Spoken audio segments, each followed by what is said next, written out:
Assalamualaikum warahmatullahi wabarakatuh. Baiklah, perkenalkan nama saya Rizky Judi dengan NIM 2106033 dari Prodi Ekonomi Pembangunan.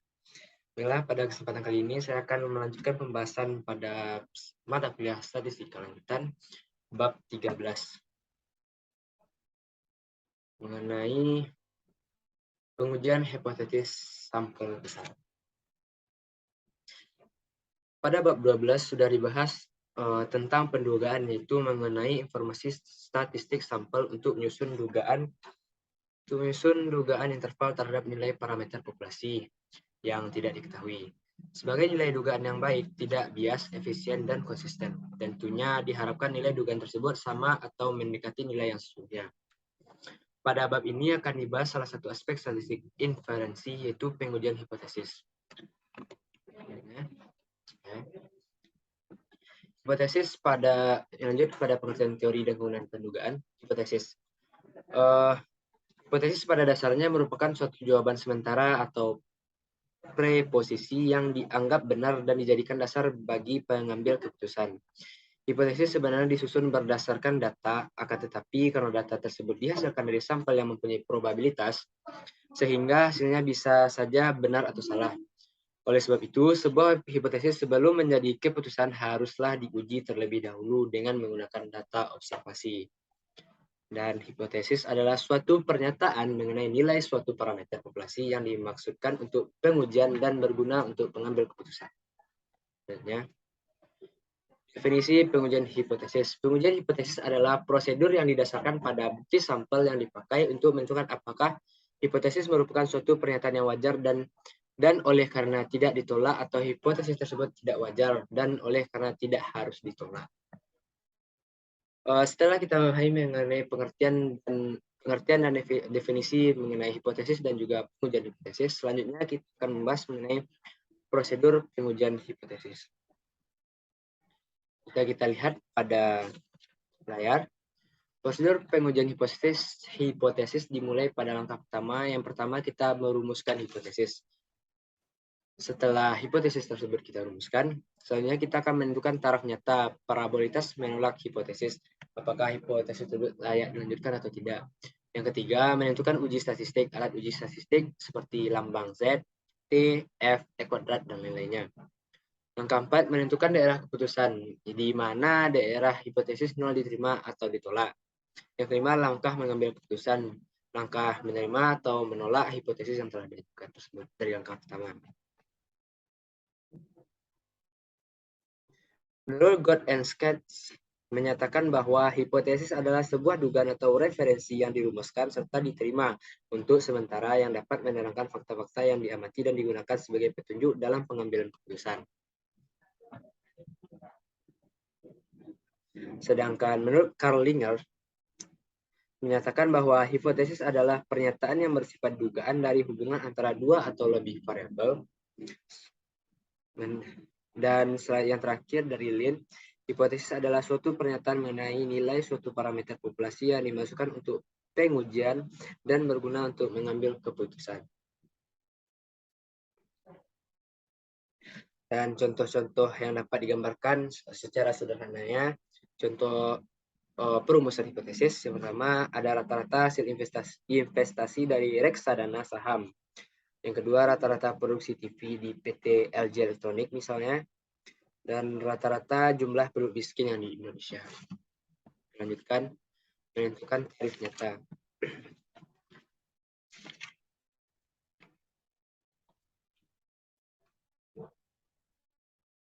Setelah merumuskan hipotesis 0 dan hipotesis alternatif, maka langkah kedua adalah menentukan taraf nyata atau nilai kritis, dan juga yang menyebut tingkat risiko yang dapat didefinisikan sebagai berikut. Taraf nyata adalah probabilitas menolak hipotesis 0 apabila hipotesis 0 tersebut adalah benar. Taraf nyata adalah nilai kritis yang digunakan sebagai dasar untuk menerima atau menolak hipotesis 0. Taraf nyata dilambangkan dengan alfa, di mana alfa sama dengan 1 dikurang C. Seperti yang kita ketahui, C adalah tingkat keyakinan. Apabila C sama dengan 0,95, maka alfa sama dengan 1 dikurang 0,95. Seperti rumus pertama, alfa sama dengan 1 dikurang C. Semakin besar tingkat keyakinan atau C dan semakin kecil tarif nyata A, maka akan semakin baik. Kebiasaan umum yang dipakai untuk dunia kedokteran dan teknik adalah tarif nyata atau alfa sama dengan 1% atau tingkat keyakinan 99%. Seperti yang kita lihat, nilai Z diperoleh dari rumus berikut. Z sama dengan X bar, rata-rata hasil sampel, atau mean, rata-rata hitung populasi. Sx adalah standar error sampel, di mana Sx sama dengan standar deviasi bagi akar plus N dan nilai sampel apabila standar deviasi populasi diketahui, dan Sx sama dengan S dibagi akar dari N apabila standar deviasi populasi tidak diketahui. Selanjutnya, uji signifikasi satu arah dan dua arah. Sebelum itu ada langkah yang ketinggalan. Langkah untuk menentukan daerah keputusan. Setelah menentukan daerah keputusan merupakan pernyataan mengenai kondisi di mana hipotesis nol ditolak atau diterima. Untuk menentukan daerah keputusan didasarkan pada uji statistik. Berikut adalah rumusnya tadi. Sama Z sama dengan X bar dikurang men per S dikali X. Yang kelima, langkah mengambil keputusan. Dalam mengambil keputusan dengan melihat letak nilai Z pada daerah keputusan. Dengan menggunakan daerah keputusan untuk uji dua arah, apabila nilai Z sebesar 2,45, maka nilai Z terletak pada daerah penolakan H0.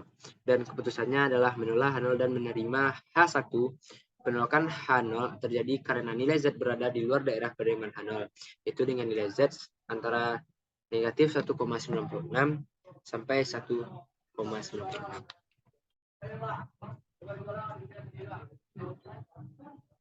Uji signifikan satu arah dan dua arah.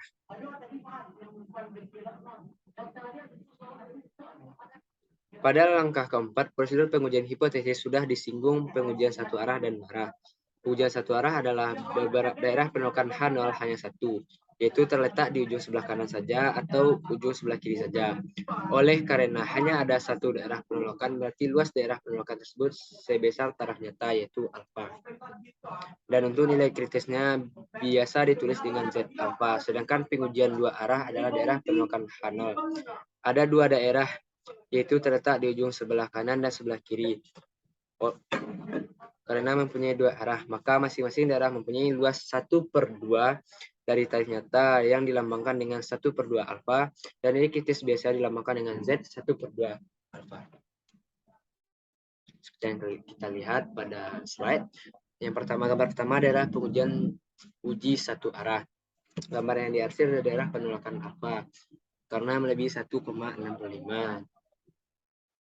Dan daerah keputusan uji dua arah yang di sebelah kiri dari min 1,95 adalah daerah yang ditolak, dan daerah yang diterima adalah di antara negatif 1,95 sampai 1,95.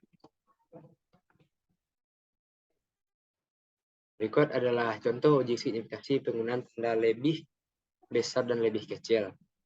1. Uji soal nomor 1. Ujilah beda rata-rata populasi, misalkan hipotesisnya adalah rata-rata hasil investasi lebih kecil dari 10,5%.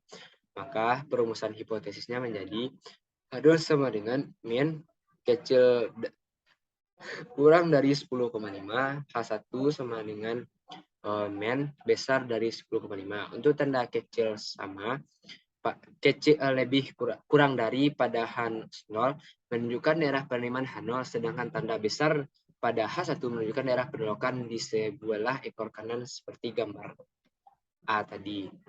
Maka gambar sebelah kanan adalah daerah termasuk daerah penolakan. Daerah yang terima adalah daerah yang di antara negatif 1,95 dan 1,95. Yang kedua, ujilah beda selisih dua rata-rata populasi. Misalkan hipotesisnya adalah selisih dua rata-rata populasi lebih besar sama dengan 0. H0 sama dengan min PA dikurang min P1 besar dari 0. Dan yang H1 kecil dari 0. Untuk tanda besar sama pada H0 menunjukkan daerah penerimaan H0, sedangkan tanda kecil pada H1 menunjukkan daerah penolakan di sebelah ekor kiri seperti gambar B berikut. Ini gambar A dan B. Hasil dari daerah hasil dari contoh soal tadi. Yang gambar A, penolakannya terdapat di sebelah kanan melebihi dari angka 1,65. Dan daerah yang tidak ditolak adalah daerah yang sebelah kiri. Sedangkan yang gambar B, daerah penolakannya berada di sebelah kiri di antara angka yang lebih kurang dari 1,65. Ini adalah contoh pengujian dua arah.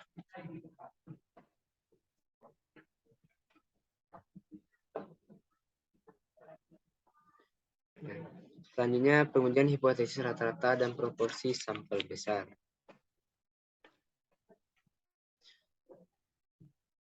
Ada 3 hal yang terkait dengan pengujian hipotesis rata-rata dan proporsi sampel besar, yaitu A. Proses pengujian hipotesis, di mana pengujiannya tetap mengikuti 5 langkah, mulai dari perumusan hipotesis, penentuan taraf nyata, uji statistik, penentuan daerah keputusan, sampai pengambilan keputusan.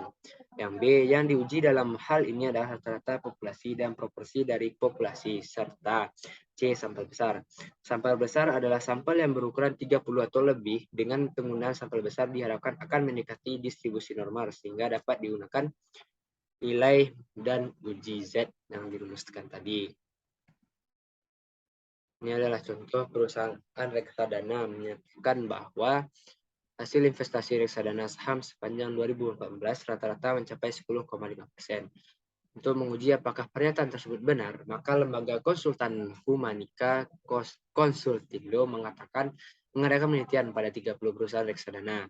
Dan langkah pertama, kita merumuskan hipotesis. Hipotesis yang menyatakan bahwa rata-rata hasil investasi sama dengan 10,5%. Ini merupakan hipotesis nol. Dan hipotesis tersebut dirumuskan dan hipotesis alternatifnya adalah rata-rata hasil investasi tidak sama dengan 10,5%. Untuk H0 dan H1-nya adalah 10,5%. Langkah kedua, menentukan taraf nyata. Setelah merumuskan hipotesis, taraf nyata sudah ditentukan sebesar 5%. Apabila tidak ada ketentuan dapat digunakan taraf nyata lain.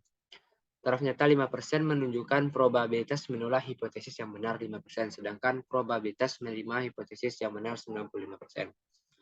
Nilai kritis Z dapat diperoleh dengan cara mengetahui probabilitas daerah keputusan H0, yaitu Z alfa dibagi 2 sama dengan alfa per 2 dikurang 0,5 dibagi 2. Sama dengan 0,025. Dan nilai kritis Z dari tabel normal adalah 1,95. Maka 3, jadi kita melakukan uji statistik dengan menggunakan rumus Z. Yang pertama tadi, di mana X bar dikurang dengan sama bar XSX. X bar sama dengan 16,32 dikurang 10,5 iniannya dibagi SX. S0 10,46 dibagi akar dari 30, maka hasilnya adalah 3,06.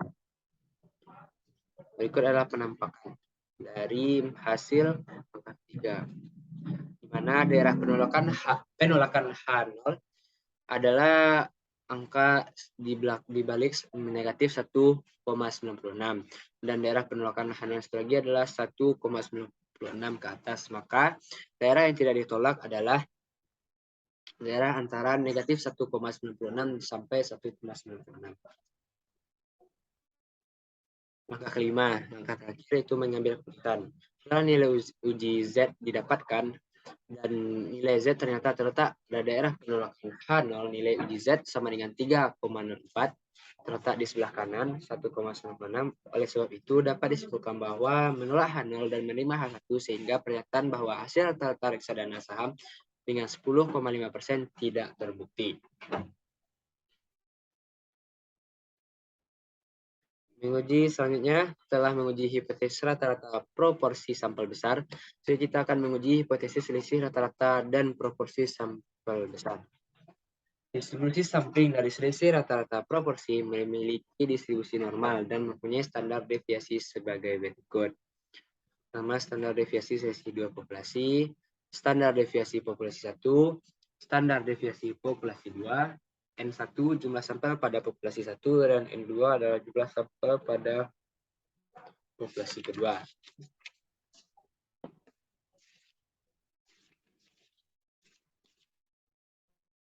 Sedangkan nilai uji statistik Z dirumuskan sebagai berikut. Z nilai uji statistik X bar 1 dikurang X bar 2 adalah selisih dua rata-rata hitung sampel 1 dan sampel 2. Men 1 dan men 2 selisih dua rata-rata hitung populasi 1 dan populasi 2. S X1 dikurang X2 standar deviasi selisih dua populasi. Berikut adalah rumus dari standar deviasi selisih dua sampel. Standar deviasi proporsi populasi dapat dirumuskan sebagai berikut. Dapat kita lihat pada layar.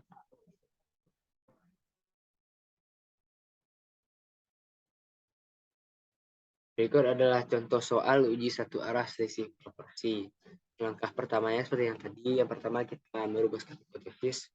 Kita akan menguji pertanyaan bahwa proporsi remaja yang kita anggap P1 sama dengan proporsi dewasa P2 yang mengalami kejahatan dunia maya. Berikut adalah hipotesis yang dirumuskan.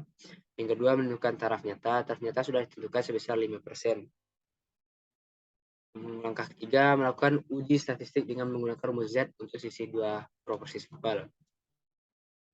Langkah keempat, menentukan daerah keputusan dengan nilai kritis Z sama dengan 1,96. Yang kelima, menentukan keputusan dengan nilai kritis Z. Seperti yang kita lihat, hasil tadi Z sama dengan negatif 1,96. Sedangkan nilai uji statistik negatif 2,29 berada di daerah penolakan H0. Ini berarti H0 ditolak dan H1 diterima. Terdapat cukup bukti bahwa selisih proporsi remaja dan dewasa tidak sama dengan 0 atau proporsi remaja dan dewasa berbeda. Kejahatan di dunia maya banyak dialami oleh orang dewasa. Itu adalah hasil dari keputusan nilai kritis Z. Yang terakhir, jenis kesalahan 1 dan 2.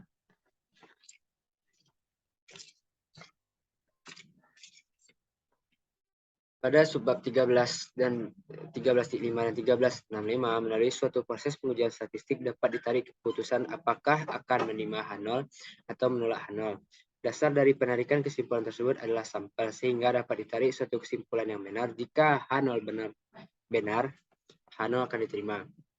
Atau jika H0 salah maka H0 akan ditolak.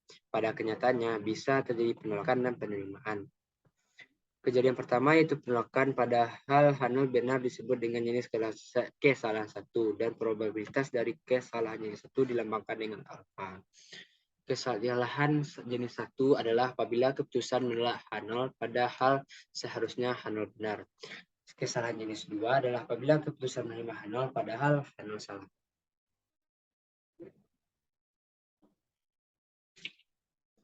Baiklah, sekian dari penjelasan saya mengenai bab 13 mengenai pengujian hipotesis sampel besar.